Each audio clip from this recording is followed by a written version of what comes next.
반갑습니다. 오라방 차커입니다. 오늘은 교민들의 주의사항을 가지고 대성로펌 이성림 변호사님 모셨습니다. 어서 오십시오, 변호사님. 안녕하세요. 네, 자기소개 부탁드리겠습니다. 안녕하세요, 여러분. 대성 펜턴스 이성림 변호사입니다. 변호사님, 요즘에 그 수임 사건이 주로 어느 수임 사건이 특별하게 많은가요? 음주운전으로 인해 구속당한 한국분들이 많이 발생하고 있습니다. 한국 분들이 구속된 분들이 지금 있습니까? 네, 많습니다. 제가 듣기로는 중국에 구류를 살러 가면 외국인 전용이 없고 함께 있다고 들었는데 맞습니까? 지금 중국에는 구류될 경우에는 두 가지 장소가 있거든요. 하나는 구치소, 하나는 구치소. 감옥이고요. 예. 구치소에는 별도로 외국인 전용 구치소가 없습니다. 그렇습니까? 네. 그러면 전체가 같이 다국적 교민들이 함께 있는 겁니까? 네, 그렇습니다. 굉장히 힘들겠군요. 네. 우리가 음주는 어느 나라라든 조심해야 될 일이라고 생각합니다. 그럼 형량은 어떻게 되나요? 형량은 음주 알코올량에 따라서 틀리게 되는데 네. 통상 1개월에서 6개월 이하로 가능합니다. 그럼 어느 정도 주량을 했을 때 그렇게 되나요? 알코올 농도의 표준은 네. 사실은 매 100ml당 80g을 기준으로 네. 80g 이하일 경우에는 그냥 음주운전으로 행정처벌이 가능하고요. 예. 일반 구속이고 네. 7일에서 15일간 구속당하고요. 네.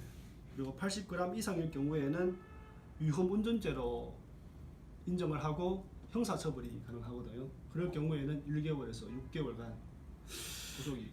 제가 듣기에는 뭐 추방도 당할 수 있다고 그러는데 어느 정도 음주를 했을 때 추방이 되나요? 음주뿐만 아니라 네.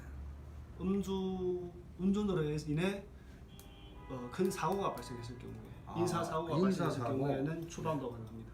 그렇습니까? 네. 한국도 보통 뭐 사고가 큰 사고가 나면 형사건이 되고 벌을 받고 그런데 여기 집행유예 같은 건 없습니까? 집행유예도 가능합니다. 일단 사건의 상황에 따라서 집행유예 가능하느냐 되지 않느냐 이 부분은 법원에서 판단할 겁니다.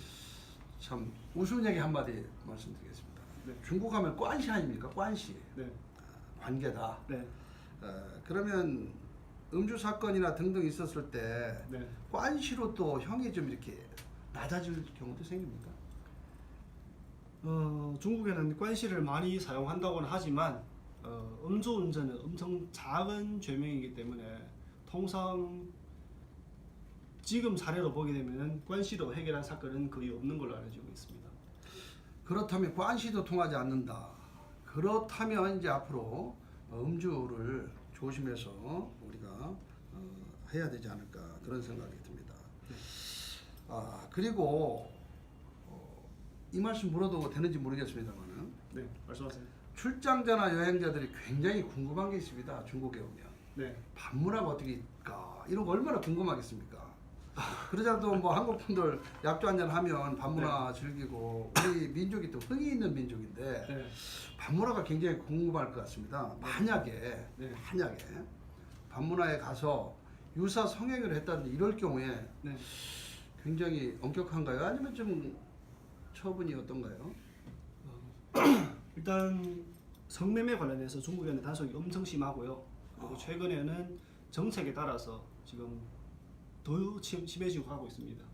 그리고 성매매를 했을 경우에는 지금 두 가지로 나눠질 수 있는데 하나는 행정 표창범으로 해가지고 행정처벌 가능하고요. 네, 7일이나 15일 구속당할 수 있고 그리고 나쁜 사람들을 만났다고 할 경우에는 반대로 성매매가 아닌 강간죄로 그렇습니까? 네, 강간범으로 예. 네, 형사처벌 당할 수도 있습니다. 그렇다면 만약 강간범으로 혐의를 뒤집어 썼다. 네, 예를 들어 그럴 경우에는 어떻게 됩니까, 형량이? 상황에 따라서 구체적인 사건에 따라서 판단을 해야 되죠. 네. 그렇습니까? 네, 굉장히 남자들이라면 누구나 다 밤문화를 즐기는 그런 성향이 좀 있습니다. 저도 네. 남자지만 그런데 지금 변호사님 말씀을 들으니까 중국에 출장이나 여행 왔을 때 반드시 밤문화를 즐기는 문화는 조금 지양해야 되지 않을까 이런 생각을 합니다. 네. 도로 주행 시나 운전 시 좀 주의해야 될 상황이 있습니까? 혹시 한국 분들이 중국에 오셔서 자가 운전을 하시게 되면은 특별히 중국의 오토바이나 예. 자전거를 많이 조심을 해야 한다고 봅니다. 왜냐하면은 중국의 오토바이나 자전거는 교통 신호를 지키지 않는 상황이 가끔 발생하니까 이 부분에 대해서 좀 유의를 하시고 피해 다니시기 바랍니다. 아 그렇군요. 네. 변호사님 굉장히 바쁘시죠? 네, 아닙니다. 바쁘신 가운데서 이렇게 나오셔서 좋은 말씀 해주셔서 교민들한테 큰 유익한 시간이 된 것 같습니다. 마지막으로 네. 교민들의 이거는 좀 조심하셔야 된다. 그런 유념의 말씀 한 말씀 해주시면 고맙겠습니다. 외국인들이 중국에 들어오셔서 사실 사건 사고가 발생했다면은 많이 두려워하시는 분들이 많은데 사실 중국에는 지금 법적 사회라서 너무 두려워하지 마시고 제1시간에 합의하려고 하지 마시고 공안에 바로 신고해 주시기 바랍니다. 그다음에 공안에 이제 중국말이 안 통하지 않습니까? 네. 그러면 어떻게 해야 되죠?